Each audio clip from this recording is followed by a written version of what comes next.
মাস না পেরোতেই রাম মন্দিরে ফাটল। উদ্বোধনে 6 মাস পার না হতেই ফাটল দেখা দিয়েছে ভারতের অযোধ্যার রাম মন্দিরে। বৃষ্টি হলেই ছাদ বেয়ে পড়ছে পানি। এতে ব্যাপক বিতর্ক ও সমালোচনার সৃষ্টি হয়েছে। খবর এনডিটিভির। চলতি বছরের 22শে জানুয়ারি রাম মন্দির উদ্বোধন করেন ভারতের প্রধানমন্ত্রী নরেন্দ্র মোদী।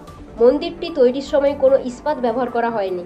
2.7 একর জমির উপর নির্মিত এ মন্দির তৈরিতে খরচ হয়েছে 1800 কোটি রুপি। মন্দির নির্মাণে অবহেলার অভিযোগ করে সোমবার 24শে জুন প্রধান পুরোহিত আচার্য সত্যেন্দ্র দাস বলেন, শনিবার 22শে জুন মধ্যরাতে বৃষ্টি হয়।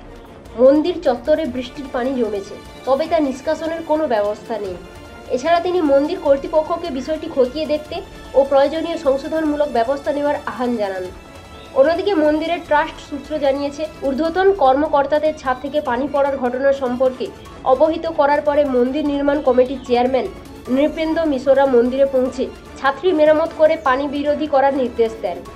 মন্দির নির্মাণের অগ্রগতি সম্পর্কে গণমাধ্যমকে মিশ্রা বলেন, প্রথম তলার কাজ চলছে, এই বছরের জুলাইয়ের মধ্যে শেষ হবে, আর চলতি বছরের ডিসেম্বরের মধ্যে মন্দির নির্মাণের কাজ পুরোপুরি শেষ হবে বলে আশা ব্যক্ত করেন তিনি।